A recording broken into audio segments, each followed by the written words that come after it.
Hi viewers, இன்னைக்கான வீடியோவில் என்ன நடக்கலாம்னு சொல்லிட்டு பார்க்கலாம். வீடியோக்குள்ளே போகிறதுக்கு முன்னாடி நம்ம சேனலை லைக் அண்ட் சப்ஸ்கிரைப் பண்ணிவிட்டு கொஞ்சம் சப்போர்ட் பண்ணுங்கள். வாங்க இப்போ வீடியோக்குள்ளே போகலாம். ரித்திகா செல்வராணி கிட்ட சொல்லிக்கிட்டு இருப்பாங்க, அத்தை நீங்கள் எதுக்குமே பயப்படாதீங்க, கூடிய சீக்கிரத்திலே இந்திராணி இடத்த நான் பிடிக்க தான் போகிறேன். அந்த சிஇஓ சீட்டில் நான் உட்காந்து இந்திராணிக்கு ஆப்பு வைக்க போகிறேன் அப்படிங்கிற மாதிரி சொல்கிறாங்க. அதுக்கு செல்வராணி சொல்கிறாங்க, இதை தான் மருமகளை நான் உங்ககிட்ட இருந்து எதிர்பார்த்தேன். எவ்வளோ நாளாக இந்திராணிக்கு எதிராக யாரும் பேச மாட்டாங்களா, அவளுக்கு எதிராக யாரும் எதுவும் செய்ய மாட்டாங்களா அப்படின்னு சொல்லிட்டு பார்த்துட்டே இருந்தேன். அதுக்கான சரியான ஆள் வந்ததுக்கு அப்புறம் நான் எதுக்காக பயப்படணும், நீ தைரியமா அவளை எதிர்த்து நில்லு அப்படிங்கிற மாதிரி ரித்திகாவை தூண்டி விடுறாங்க. இதனால ரித்திகாவுக்கு ரொம்பவே தைரியம் அதிகமாயிடுது. வீட்டில் உள்ளவங்க எல்லாருமே ரித்திகாவுக்கு தான் சப்போர்ட் பண்ணிக்கிட்டு இருக்காங்க. சீக்கிரமாவே இந்திராணிக்கு எதிராக அந்த சிஓ சீட்ல ரித்திகாவை தான் உட்கார வைக்கணும் அப்படிங்கிற மாதிரி பேசும்போது ரித்திகாவுக்கு மனசெல்லாம் ஒரே சந்தோஷமா இருக்கு. இவ்வளோ நாளா இந்திராணி அவளோட அதிகாரத்தை தானே காமிச்சிட்டு இருந்தா, இனிமேட்டு பாரு இந்த ரித்திகா யாருன்னு தெரியும் அப்படின்னு சொல்லிக்கிட்டு இருக்கும்போது வீட்டுக்கு போலீஸ் வராங்க. அப்போ உதயகுமார் சொல்றாங்க, சார் நாங்கள் தான் சொல்லிட்டோம்ல கபிலன் எந்த தப்பும் செய்யலை, அவனே போலீஸ் ஸ்டேஷனுக்கு வந்து எல்லா உண்மையும் சொல்லிட்டான், இதுக்கப்புறம் எதுக்காக மறுபடியும் வீட்டுக்கு வரீங்க அப்படின்னு சொல்லிட்டு கேட்க, அதுக்கு அந்த அதிகாரிங்கெல்லாம் சொல்கிறாங்க, இல்லை சார் நாங்கள் வேறு விஷயமா வந்திருக்கோம், உங்கள் வீட்டில் பூரணின்னு யாராவது இருக்காங்களா அப்படின்னு சொல்லிட்டு கூப்பிடும்போது பூரணியை கூப்பிடுறாங்க. பூரணி ரொம்ப பயத்தோட வராங்க. அதுலேயே போலீஸ் வந்து கண்டுபிடிச்சிடுறாங்க இந்த பொண்ணு மேலே ஏதோ தப்பு இருக்குன்னு சொல்லிட்டு.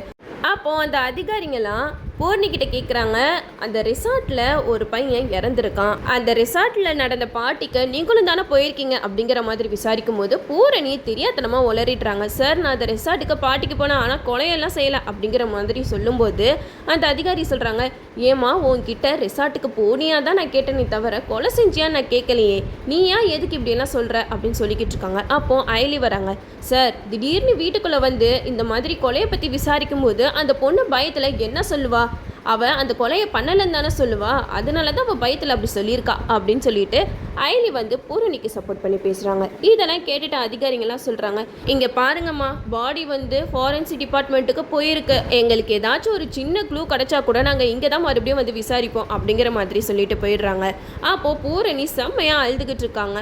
அப்போது இந்திராணிக்கு என்ன பண்ணுறதுனே தெரியல, நம்ம ஃபேமிலியில் மட்டும் எதுக்காக இப்படி பிரச்சனை மேலே பிரச்சனை வந்துக்கிட்டே இருக்கா அப்படின்னு சொல்லிட்டு இந்திராணி ஒரு பக்கம் யோசிச்சுட்டு இருக்க, இந்த சைடு ரித்திகா பூரணியை பயங்கரமாக திட்டிட்டு இருக்காங்க. உனக்கு கொஞ்சம் கூட அறிவில்லையா பூரணி, ஒரு வயசு பொண்ணு நீ எதுக்காக பாட்டிக்கெல்லாம் போற அப்படிங்கிற மாதிரி கேட்கும்போது அயலி சொல்றாங்க, இங்க பாரு ரித்திகா, அவ என்ன பண்ணா, அந்த ரிசார்ட்ல நடந்த பாட்டிக்கு போனா, அவ்வளவுதான், அவளுக்கு இப்படிலாம் நடக்கும் தெரியுமா, அவளை இப்படியெல்லாம் திட்டினா அவ என்ன செய்வா, அங்க நடந்த கொலையை யார் பண்ணிருப்பான்ட்டு எல்லார்கிட்டையும் விசாரிப்பாங்க, அது மாதிரி தான் பூரணிக்கிட்டையும் விசாரிச்சு போயிருக்காங்க, இதுல என்ன இருக்கு அப்படிங்கிற மாதிரி அயலி பூர்ணிக்கு சப்போர்ட் பண்ணி பேசுறாங்க. அப்போ ரித்திகா சொல்றாங்க, இங்க பாரு அயலி, ஓ வேலையை மட்டும் பாரு, இந்த குடும்பத்துக்குன்னு ஒரு ரேஞ்ச் இருக்குல்ல, அதை கெடுக்கிற மாதிரி யார் என்ன பண்ணாலும் நான் கேட்க தான் செய்வேன் அப்படிங்கிற மாதிரி ரித்திகா சொல்றாங்க. இதெல்லாம் பார்த்துட்டு அயலி பூரணி ஏதோ தப்பு பண்ணியிருக்கா, அதனால தான் அவள் இப்படி பயப்படுறா அப்படின்னு சொல்லிட்டு சிவா அயலி ரெண்டு பேருமே சேர்ந்து பூரணி கிட்ட தனியா பேசுறாங்க. பூரணி, இப்போ எங்க கிட்ட நீ உண்மையை சொல்லு, அந்த ரிசார்ட்ல என்னதான் நடந்துச்சு, நீ உண்மையை சொன்னாதான் அடுத்த ஸ்டெப் என்ன பண்ண முடியும்னு உனக்கு நாங்கள் ஹெல்ப் பண்ண முடியும் அப்படின்னு சொல்லிட்டு சொல்கிறாங்க. உடனே பூரணியும் ரிசார்ட்டில் நடந்த விஷயம் எல்லாத்தையுமே சொல்கிறாங்க. அங்கே ஒரு பையன் என்கிட்ட தப்பாக நடந்துக்க பார்த்தான், அதனால தான் நான் பக்கத்தில் இருக்கிற பேட்டை வச்சு அவன் தலையிலே அடித்தேன், ஆனால் அவன் அந்த இடத்துல இறந்து போயிட்டான், இப்போ நான் என்ன பண்ணுறதுனே தெரியல, அதனால தான் நான் ரொம்பவே பதட்டமாக இருந்தேன், இந்த விஷயம் போலீஸ் வரைக்கும் போயிடுச்சு, இப்போ நான் என்ன அணி பண்ணுவேன் அப்படின்னு சொல்லிட்டு பயங்கரமாக அழுகிறாங்க. அதுக்கு சிவா சொல்கிறாங்க, நீ எதுக்காக பூரணி பயப்படுற, உன் மேலே எந்த தப்புமே இல்லை, நீ உன்னைய காப்பாற்றிக்கிறதுக்காக தான் இந்த மாதிரியெல்லாம் பண்ண, அதெல்லாம் எந்த குற்றத்துலேயும் வரவே வராது அப்படிங்கிற மாதிரி சொல்லி பூரணியை சமாதானப்படுத்துகிறாங்க. எனக்கு ரொம்பவே பயமாக இருக்கான்னா, எங்கள் போலீஸ் வந்து என்னை பிடிச்சிட்டு போயிடுவாங்களோன்னு எனக்கு ரொம்ப பயமாக இருக்குது அப்படின்னு சொல்ல, அதுக்கு சிவா சொல்கிறாங்க, இந்த அண்ணன் இருக்கிற வரைக்கும் உனக்கு நான் எதுவுமே ஆக விட மாட்டேன் அப்படின்னு சொல்லிட்டு பூரணிக்கு தைரியம் சொல்கிறாங்க. உடனே சிவா கிட்ட அயலி சொல்கிறாங்க, இங்கே பாரு சிவா, இதுக்கு மேலே இந்த விஷயத்தை நம்ம லேட் பண்ணக்கூடாது, சீக்கிரமாக போயிட்டு அந்த ரிசார்ட்டில் என்ன நடந்துச்சு ஏது நடந்துச்சு நம்ம போயிட்டு விசாரிப்போம், பூரணியும் கூட கூட்டிகிட்டு போவோம் அப்படின்னு சொல்லிட்டு சொல்கிறாங்க.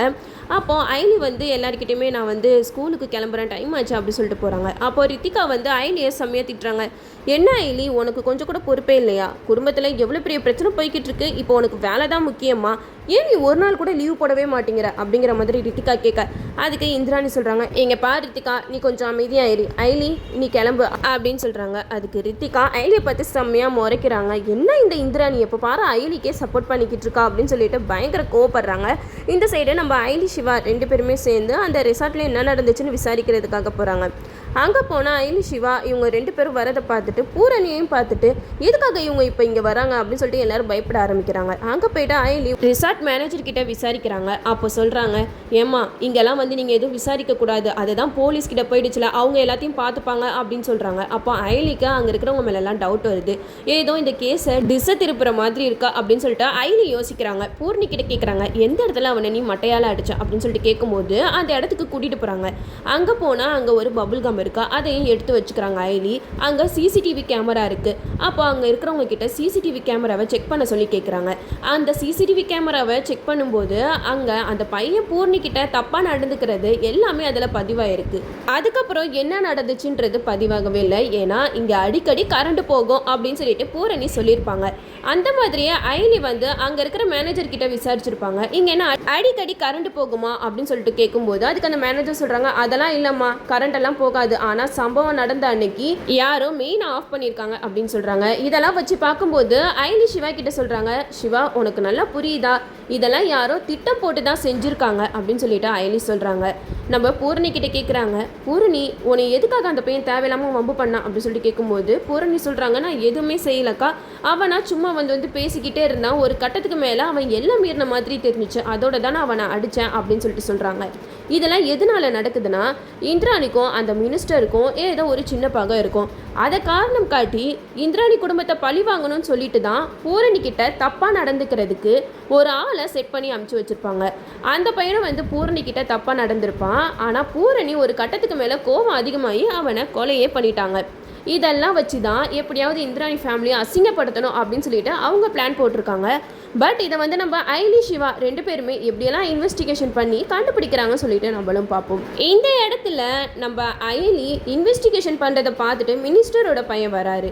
மினிஸ்டரோட பையன் வந்து அயலி சிவா 2 பேரையும் கேட்குறாங்க, நீங்கள் யார், எதுக்காக இந்த கேஸை பற்றி நீங்கள் இன்வெஸ்டிகேஷன் பண்ணிக்கிட்டு இருக்கீங்க அப்படிங்கிற மாதிரி கேட்க, அதுக்கு அயலி சொல்கிறாங்க, இங்கே பாருங்கள் சார், பாதிக்கப்பட்டு இருக்கிறது எங்கள் வீட்டு பொண்ணு, அதனால நாங்கள் வந்து விசாரிக்காமல் வேற யார் வந்து விசாரிப்பா அப்படிங்கிற மாதிரி கேட்கும்போது அதுக்கு அந்த மினிஸ்டர் பையன் சொல்கிறாங்க, இங்கே பாருமா, உங்கள் வீட்டு பொண்ணு மேலே தப்பு இருக்கு, அதை மறைக்கிறதுக்காக நீங்கள் இங்கே வந்து எதுவுமே செய்ய முடியாது, அதெல்லாம் போலீஸ் பார்த்துக்கிறோம், போலீஸ் விசாரிக்கிற விதத்தில் விசாரிச்சா உண்மை எல்லாமே வெளியில் வரும் அப்படிங்கிற மாதிரி சொல்ல பூரணிக்கு பயம் அதிகமாகுது. அப்போ அயலிக்கிட்ட சொல்கிறாங்க, அண்ணி வாங்க நம்ம இங்கேருந்து போயிடலாம் அப்படின்னு சொல்லிட்டு அங்கேருந்து கிளம்ப பார்க்குறாங்க. அப்போ மினிஸ்டரோட பையன் அயலி சிவா 2 பேருமே துரத்துறதுக்காக தான் பார்த்துக்கிட்டே இருக்காங்க. இதனால அயலிக்கு பயங்கரமாக டவுட் வருது, எதுக்காக இவன் தேவையில்லாமல் இங்கே வந்து நம்மளை துரத்திக்கிட்டு இருக்கான், எனக்கு என்னமோ இது யாரோ செஞ்ச சதி மாதிரி தான் தெரியுது. அது மட்டும் இல்லாமல் பூரணிக்கிட்ட வம்பு பண்ணும்போது அந்த இடத்துல எதுக்காக கரண்ட் போயிட்டு வரணும், இது எல்லாமே பிளான் பண்ண மாதிரி தான் இருக்கு சிவா, இதுக்கு பின்னாடி ஏதோ ஒரு பெரிய கும்பல் இருக்காங்க, அது யாரு என்னங்கிறத நம்ம 2 பேருமே சீக்கிரம் கண்டுபிடிக்கணும், நீ எதுக்குமே கவலைப்படாத பூரணி, எங்களுக்கு தெரிஞ்ச போலீஸ் ஆஃபீஸர் இருக்காங்க, அவங்க கிட்ட சொல்லி விசாரிக்கிற விதத்தை விசாரிச்சா இதெல்லாம் யாரு எதுக்காக பண்ணா, அந்த பையன் எதுக்கு தேவையில்லாம உன்கிட்ட வம்பு பண்ணா அப்படிங்கிறத எல்லாருமே சேர்ந்து கண்டுபிடிச்சிருவாங்க, நீ பயப்படாம தைரியமா இரு அப்படின்னு சொல்றாங்க. நம்மளும் வெயிட் பண்ணி பார்ப்போம். ஓகே வியூவர்ஸ், இந்த வீடியோ உங்களுக்கு பிடிச்சிருந்தா லைக் பண்ணுங்க, மறக்காம நம்ம சேனலை சப்ஸ்கிரைப் பண்ணிருங்க.